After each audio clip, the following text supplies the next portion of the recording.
One. Hi G. வணக்கம் G. வணக்கம் என்ன ஜி போனே காணோம், நேத்து நைட்டு பண்றேன்ன மாதிரி இருந்துச்சு. ஜி. எப்பவுமே ஜெயிச்சவன் தான் கால் பண்ணணும். தோத்தவன் கால் பண்ணி நம்மகிட்ட ரேண்ட் பண்ண மாட்டான்.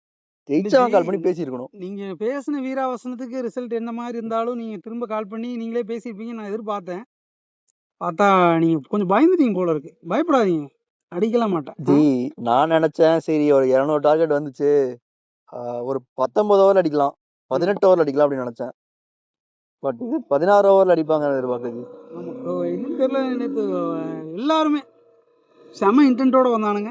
பிலிப் சால்ட்டுக்கு மட்டும் என்னன்னு தெரியல, நேற்று ஃபீல்டிங்ல நல்லா அமைஞ்சது, பேட்டிங் சரியா அவுட் இல்ல. அந்த கேட்ச் அவுட்டா? எந்த கேட்ச்? பவுண்டரி லைன்ல பவுண்டரி லைன்ல. அது கொஸ்டின் மார்க்காக தான் இருக்கு. கொஸ்டின்ல பட்டுச்சா படலையா, அவங்களும் பெருசா நிறைய ஜூம் போன மாதிரி தெரியல. அப்புறம் எடுத்துட்டாங்க. இது போவே இல்லை, பெரிய ஜூம் எல்லாம் போல. அது பெனிஃபிட் ஆஃப் டவுட் இருந்துச்சு. அப்போ நீங்க பேட்ஸ்மேன் தான் போயிருக்கணும். கிளாஸை நின்று கேட்டான், பவுண்டரி லைன்ல நின்று கேட்டு பார்த்தான், ஒன்றும் தரல. அப்புறம் போயிட்டான் பாட்டுக்கு, சரி வேலைக்காகாது போலன்னு. ஜி நீங்க சொன்னது நடந்துன்னு நினைக்கிறேன். உங்க தலைவன் நேத்தே ஒரு பால் அடி அடிச்சிருக்காரு. ஜி வேர்ல்டு கப் பொசிஷன் வந்து ஸ்டேக்ல இருக்கு. கம்பீர் ஏதோ பாலிடிக்ஸ் பண்ணிடுவான் போல இருக்கு. அப்புறம் எல்லாம் பண்ணிதான் ஆகணும்.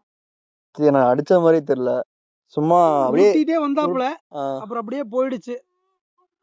உருட்டிட்டே வந்தாப்புல, அப்படியே அப்புறம் போயிடுச்சு. 50 அடிச்சதுக்கு அப்புறம் அப்படியே மேக்கப் பண்ணிட்டாப்புல.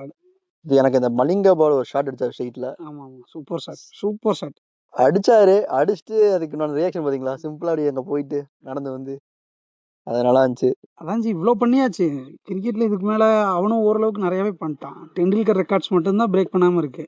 மற்ற அப்ப ஆட்டிடியூட் பண்ணுவான், பண்ணலாம், தப்பு இல்லை. இது நல்லா இருந்துச்சு. கண்டிப்பா இந்த டைம் ஒரு 800 ரன் பிளஸ் இது இருக்கு. ஆமா, 800க்கு மேல அடிக்கணும். 900க்கு பக்கத்துல போனா நல்லது. இல்ல அப்படின்னா டீம் இந்தியால பொசிஷன் கொஞ்சம் கொஸ்டின் மார்க் ஆயிடும். ஈவன் அவன் ஒரு 700 அடிச்சிருந்தாலும் 400 அடிச்ச பசங்க எல்லாம் டீம் இந்தியால இருப்பாங்க. ஆனா இவனோட பொசிஷன் கொஞ்சம் ஸ்டேக் ஆயிடும். அதுக்கு இவன் வந்து சக்சஸ்ஃபுல்லா ஒரு 900 அடிச்சு வச்சுக்கிறது நல்லது.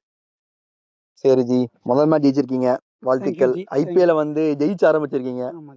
நீங்க தோத்து ஆரம்பிக்கிறதுக்கு வாழ்த்துக்கள் ஜி. நான் எங்க டீம் மும்பை இந்தியன்ஸ் மாதிரி முதல் மேட்ச் தோத்துருவோம், அதுக்கப்புறம் ஜெயிக்க ஆரம்பிப்போம். அது நீங்க என்ன வேணா முட்டு போடுங்க, தோத்துருவீங்கன்னு உங்களுக்கே தெரிஞ்சிருச்சு போல இப்பவே போடுறீங்க. ஜி இல்ல, இன்னைக்கு வெற்றி கண்டிப்பா இருக்கு. இப்போதைக்கு டேனி வந்து 1 வச்சிருக்காரு, நம்ம இதுக்கு ஜெயிக்கல. ஸோ 1-0